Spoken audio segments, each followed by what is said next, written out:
Uno o più clienti ed amici giustamente curiosi mi chiedono spesso come viene svolta una perizia. Ma la perizia viene normalmente svolta in un locale idoneo, al coperto, avente una superficie in metri quadri che consenta di poter esaminare, fotografare il veicolo da ogni lato, sia esternamente che internamente. Per internamente chiaramente dobbiamo pensare a poter esaminare con estrema accuratezza e minuziosamente l'abitacolo, dopodiché i cofani anteriore e posteriore, ove è accolto generalmente il vano motore, e posteriormente, se la vettura appunto è a trazione anteriore, il vano il vano bagagli. E, quando è possibile, quindi quando abbiamo la possibilità di avere nel locale dove si svolge la perizia un ponte sollevatore, direi che questo è il top, perché possiamo esaminare il sottoscocca e contestualmente all'esame obiettivo del veicolo vengono poi mostrati, o meglio contemporaneamente al perito, tutti i documenti che accompagnano la vettura, quindi la carta di circolazione, quello che una volta si chiamava il foglio complementare che oggi è il CDP, dove si esamina che tutto e dove si controlla e si verifica che tutto sia in ordine, quindi non ci siano ipoteche, vizi, privilegi, eccetera, eccetera. E chiaramente questi documenti consentono di verificare contestualmente il numero di telaio, il tipo e il numero del motore, il tipo e il numero del cambio e altresì tutti gli altri vari dettagli che identificano il veicolo in base a marca, modello ed anno di produzione. Fatte queste, diciamo, verifiche, il perito normalmente fotografa da ogni lato il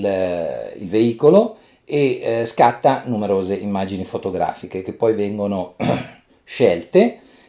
diciamo selezionate e poi stampate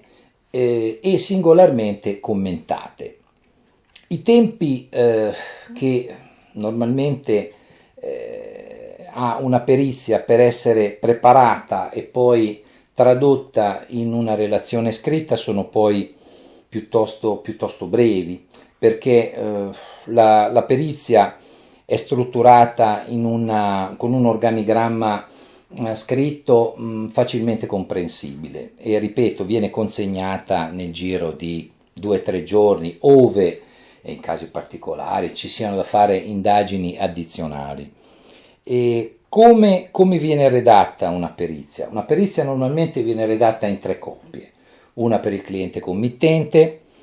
una per la compagnia assicurativa se il cliente committente desidera, come molti fanno, assicurare il bene presso una compagnia assicurativa che ne tuteli il valore, e la terza rimane sempre, per sempre direi proprio, negli archivi del perito, perché qualora uno di questi 2 soggetti prima menzionati, quindi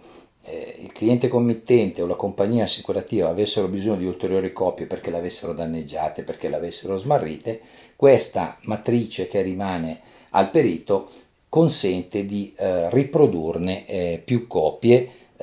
ove necessario.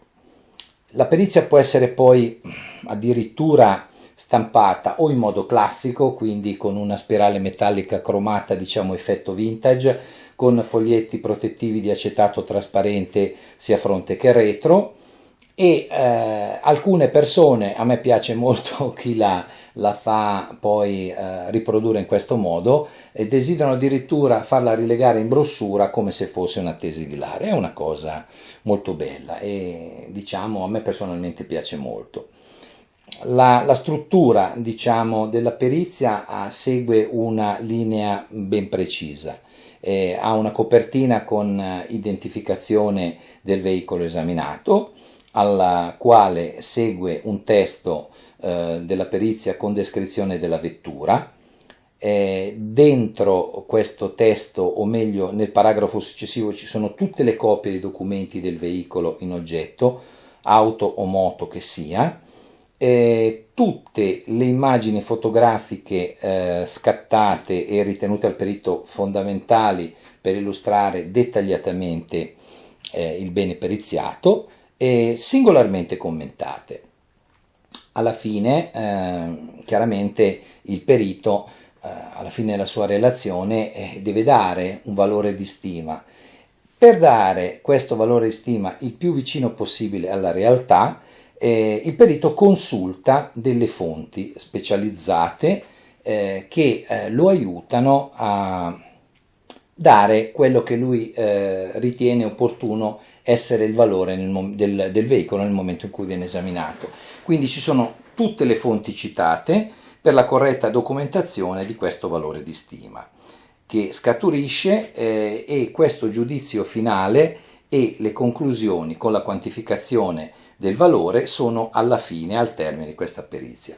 La fascicolatura l'abbiamo già detta, ne abbiamo parlato di una fascicolatura classica e di una fascicolatura e rilegatura in brossura ricoperta in tela o in pelle nei colori o nei caratteri di scrittura che si decide normalmente con il cliente committente. Relativamente ai costi e ai tempi tecnici, quindi lo svolgimento, la consegna del materiale del documento, come ho accennato nel paragrafo precedente, i costi variano in base al fatto di un esame del veicolo se svolto presso la sede del perito medesimo in Parma oppure se svolto ove indicato dal cliente committente in altro luogo, con un addebito chilometrico unitario pari a 0,65 euro al chilometro. Le distanze vengono calcolate tramite un percorso indicato da guida Michelin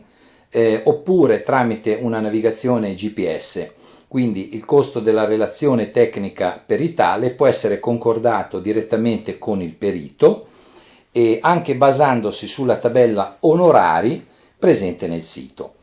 La tempistica prevista per la spedizione del documento peritale è normalmente di 48 ore, quindi appoggiandosi poi a un corriere espresso diventa massimo 72 ore, che vuol dire 72 ore già sulla scrivania del cliente committente oppure dove egli desidera che gli venga recapitata.